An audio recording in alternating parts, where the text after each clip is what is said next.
Future Focus Zone, where growth meets money and tech. हम में से बहुत से लोग दिन रात कड़ी मेहनत करते हैं। हमें सैलरी मिलती है, हम अपने बिल भरते हैं और थोड़ा बहुत बचाने की कोशिश करते हैं। लेकिन महीने के आखिर में एक फीलिंग आती है, एक नागिंग ख्याल आता है, क्या मैं पीछे छूट रहा हूं? आप अपने बैंक अकाउंट को देखकर ऐसा महसूस कर सकते हैं कि अच्छी इनकम होने के बावजूद आप लाइफ में आगे नहीं बढ़ पा रहे हैं। ऐसा लगता है जैसे आप एक ट्रेडमिल पर दौड़ रहे हैं, पूरी मेहनत कर रहे हैं, लेकिन वहीं के वहीं हैं। ये फीलिंग सिर्फ आपके दिमाग में नहीं है, ये आज लाखों लोगों के लिए एक बहुत ही रियल एक्सपीरियंस है, एक कॉमन एंजाइटी जो हमें इस मॉडर्न इकोनॉमिक दुनिया में जोड़ती है। फाइनेंशियल स्ट्रगल की ये फीलिंग जरूरी नहीं कि गरीब होने के बारे में हो, ये उस गैप के बारे में है जहां आप हैं और जहां आपको लगता है कि आपको होना चाहिए। आप दोस्तों को फैंसी वेकेशन पर जाते हुए देखते हैं, कलीग्स को नई कार खरीदते हुए देखते हैं और आप सोचते हैं, मैं क्या गलत कर रहा हूं? बराबरी करने का प्रेशर बहुत ज्यादा हो सकता है, जिससे लगातार स्ट्रेस रहता है। एक अच्छी जॉब और रेगुलर सैलरी होने के बावजूद गोल्स दूर दूर होते जा रहे हैं। ये पर्सनल फेलियर नहीं है, ये उस कॉम्प्लेक्स दुनिया का रिफ्लेक्शन है जिसमें हम रहते हैं, एक ऐसी दुनिया जहां अच्छा करने की डेफिनेशन लगातार बाहरी ताकतों द्वारा फिर से लिखी जा रही है। सच तो ये है कि आप इस फीलिंग में अकेले नहीं हैं। यंग प्रोफेशनल से लेकर जो अभी अपना करियर शुरू कर रहे हैं से लेकर फैमिलीज वाले एस्टैब्लिश्ड लोगों तक फाइनेंशियल इनएडेक्वेसी की ये फीलिंग बहुत फैली हुई है। ये पूरे देश के घरों में एक शांत बातचीत है। लोग अपनी चॉइसेस, अपनी सेविंग्स और अपने फ्यूचर पर सवाल उठा रहे हैं। वे सब कुछ कर रहे हैं जो उन्हें बताया गया था कि सही है। अच्छी एजुकेशन लो, स्टेबल जॉब ढूंढो, कड़ी मेहनत करो, लेकिन जिस फाइनेंशियल सिक्योरिटी का वादा किया गया था वह इल्यूसिव लगती है, रेगिस्तान में एक मृग तृष्णा जैसी। इस फीलिंग को समझना जरूरी है, इसे एक नाम देना और ये समझना कि ये एक सिस्टेमिक इश्यू है, न कि सिर्फ आपका पर्सनल बोझेज। फाइनेंशियली पीछे होने की ये फीलिंग अक्सर ऐसी दुनिया से आती है जो हमारी उम्मीदों से कहीं ज्यादा तेजी से बदल गई है।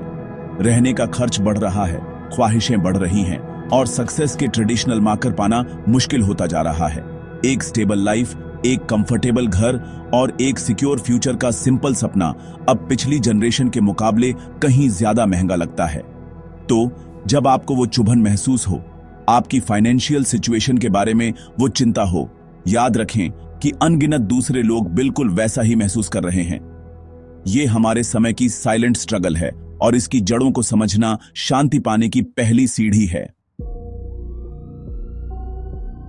हर दिन हम अपना फोन खोलते हैं और सोशल मीडिया स्क्रॉल करते हैं। हमें क्या दिखता है? हमें परफेक्शन की दुनिया दिखती है। हम दोस्तों को एग्जॉटिक बीच हॉलिडे पर देखते हैं, इन्फ्लुएंसर्स को डिजाइनर कपड़े दिखाते हुए और जान पहचान वालों को एक ब्रांड न्यू लग्जरी कार खरीदने का जश्न मनाते हुए। सक्सेस का ये लगातार स्ट्रीम एक नकली रियलिटी बनाता है। ये हमें ये मानने पर मजबूर करता है कि बाकी सब अविश्वसनीय दौलत और खुशी की जिंदगी जी रहे हैं, जबकि हम अकेले स्ट्रगल कर रहे हैं। ये डिजिटल इल्यूजन एक इम्पॉसिबल हाई स्टैंडर्ड सेट करता है, जिससे हमारी अपनी लाइफ, हमारी अपनी रियल अचीवमेंट्स इसके मुकाबले छोटी और इनसिग्निफिकेंट लगती हैं। ये एक ऐसा गेम है जिसे हम कभी जीत नहीं सकते, क्योंकि दूसरों की हाईलाइट रील हमेशा चलती रहती है। एक नकली ऑनलाइन दुनिया की बराबरी करने का ये प्रेशर बहुत से लोगों को गलत फाइनेंशियल डिसीजन लेने पर मजबूर करता है। सक्सेस की इमेज बनाने के लिए लोग वो पैसा खर्च करते हैं जो उनके पास नहीं होता। यहीं से कर्ज का जाल कसना शुरू होता है। अमेरिका में हाउस होल्ड डेट, घरेलू कर्ज स्टैगरिंग लेवल पर पहुंच गया है, जिसमें क्रेडिट कार्ड का बैलेंस तेजी से बढ़ रहा है। लोग डिनर, गैजेट्स और वेकेशन के लिए अपने कार्ड स्वाइप करते हैं, उस लाइफस्टाइल को पाने के लिए जो वे ऑनलाइन देखते हैं। लेकिन ये टेम्परेरी सेटिस्फैक्शन बहुत महंगी पड़ती है। क्रेडिट कार्ड पर हाई इंटरेस्ट रेट का मतलब है कि एक छोटी सी खरीद भी जल्दी ही एक बड़े कर्ज में बदल सकती है, जिससे लोग मिनिमम पेमेंट के चक्र में फंस जाते हैं। जो मुश्किल से इंटरेस्ट को कवर करती है। इस सिचुएशन को और भी खतरनाक बनाने वाली चीज है बाय नाउ पे लेटर सर्विसेज का बढ़ना। ये ऑफर्स इतने सिंपल और टेम्पटिंग लगते हैं। आप वो नया फोन या वो नए जूते अभी ले सकते हैं और उन्हें छोटी आसान किश्तों में चुका सकते हैं। ऐसा लगता है कि आप असली पैसा खर्च नहीं कर रहे हैं, लेकिन ये एक चालाक जाल है। BNPL इंपल्सिव खर्च को बढ़ावा देता है और ये ट्रैक करना मुश्किल बना देता है कि आप अलग अलग कंपनियों के कितने कर्जदार हैं।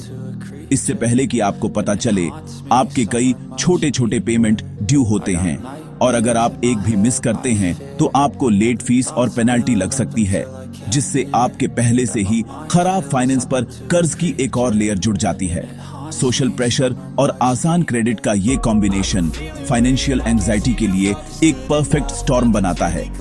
आपको लगातार बताया जा रहा है कि आपको और चाहिए और आपको इसे अभी बिना किसी इमीडिएट कॉन्सिक्वेंस के पाने के आसान तरीके लगातार ऑफर किए जा रहे हैं। ये एक पावरफुल टेम्पटेशन है जिसका विरोध करना मुश्किल है।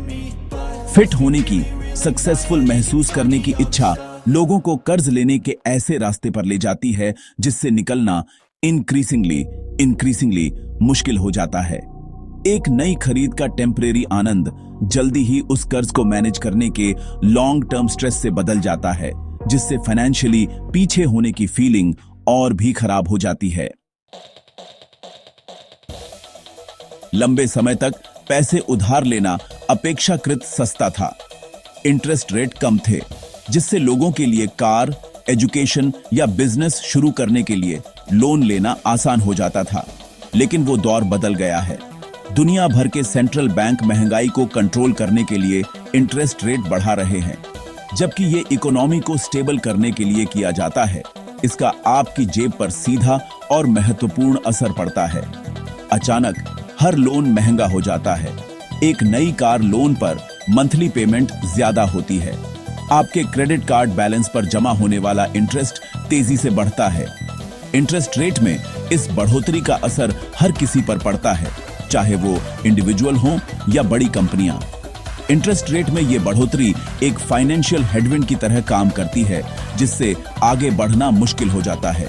अगर आप अपने कर्ज को कंसोलिडेट करने के लिए पर्सनल लोन लेने की प्लानिंग कर रहे थे, तो आपको लग सकता है कि नया लोन उतना ही महंगा है जितना कि वो कर्ज जिसे आप चुकाने की कोशिश कर रहे हैं। छोटे बिजनेस ओनर्स के लिए एक्सपेंड करने या सिर्फ कैश फ्लो मैनेज करने के लिए पैसे उधार लेना एक बहुत बड़ी चुनौती बन जाता है। हाई इंटरेस्ट रेट का ये माहौल हर तरफ से हाउस होल्ड बजट को निचोड़ता है। यह न केवल नए कर्ज को महंगा बनाता है, बल्कि मौजूदा वेरिएबल रेट लोन पर पेमेंट भी बढ़ाता है, जिससे डेली खर्चों और सेविंग्स के लिए कम पैसा बचता है। इन बढ़ती दरों का असर उन लोगों पर सबसे ज्यादा होता है जो पहले से ही कर्ज से जूझ रहे हैं। अगर आप एक सिग्निफिकेंट क्रेडिट कार्ड बैलेंस रखते हैं, तो इंटरेस्ट रेट में उछाल का मतलब है कि आपकी पेमेंट का ज्यादा हिस्सा प्रॉफिट के रूप में सीधे लेंडर को जा रहा है और कम आपके असल कर्ज को कम करने में जा रहा है। ऐसा लग सकता है कि आप एक बाल्टी को छेद से भरने की कोशिश कर रहे हैं। चाहे आप कितना भी डालें, लेवल कभी ऊपर नहीं आता। यह अविश्वसनीय रूप से डिसहार्टनिंग हो सकता है और कर्ज मुक्त होने का लक्ष्य लगभग असंभव लग सकता है, जिससे कई मेहनती लोगों के लिए फाइनेंशियल सिक्योरिटी और दूर हो जाती है। आखिरकार high interest rates average person के लिए एक ज्यादा चैलेंजिंग इकोनॉमिक क्लाइमेट बनाते हैं। यह खर्च और इन्वेस्टमेंट को हतोत्साहित करता है, जिससे पूरी इकोनॉमी धीमी हो सकती है। इंडिविजुअल्स के लिए इसका मतलब है कि बड़े लाइफ गोल्स जैसे घर खरीदना या बच्चे की एजुकेशन के लिए फंडिंग करना के लिए ज्यादा केयरफुल प्लानिंग और ज्यादा फाइनेंशियल डिसिप्लिन की जरूरत होती है। वो सपना जो कभी पहुंच में था, अब एक ज्यादा फाइनेंशियल सैक्रिफाइस की मांग करता है। ये बदलाव एक मुख्य कारण है कि इतने सारे लोग, यहां तक कि स्टेबल जॉब वाले भी, ऐसा क्यों महसूस करते हैं कि वे पहले से कहीं ज्यादा मेहनत कर रहे हैं, लेकिन अपने फाइनेंशियल गोल्स की ओर कम प्रोग्रेस कर रहे हैं। कई जनरेशन से घर का मालिक होना अमेरिकन ड्रीम का एक कोना रहा है। इसने स्टेबिलिटी, सक्सेस और फ्यूचर बनाने की जगह को सिंबलाइज किया। हालांकि आज कई लोगों के लिए इस सपने को हासिल करना इंक्रीसिंगली मुश्किल होता जा रहा है। सबसे बड़ी बाधा है घर की बढ़ती कीमत। देश भर के शहरों और उपनगरों में घर की कीमतें सैलरी से कहीं ज्यादा तेजी से बढ़ी हैं। इसका मतलब है कि अच्छी सैलरी होने के बावजूद डाउन पेमेंट के लिए बचत करने में हमारे माता पिता या दादा दादी के मुकाबले कई साल ज्यादा लग सकते हैं। होम ओनरशिप के लिए गोल्स इतने दूर कर दिए गए हैं कि कई लोगों को लगता है कि वे उन तक कभी नहीं पहुंच पाएंगे। इस फाइनेंशियल चैलेंज का असर होम बायर्स के बदलते डेमोग्राफिक्स में दिखता है। Typical first time home buyer की उम्र लगातार बढ़ रही है।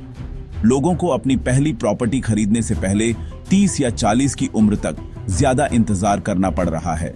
वे ज्यादा साल किराए पर रहते हैं, जिससे पैसे बचाना मुश्किल हो जाता है, क्योंकि उनकी इनकम का एक बड़ा हिस्सा अपने खुद के इक्विटी बनाने के बजाय मकान मालिक को जाता है।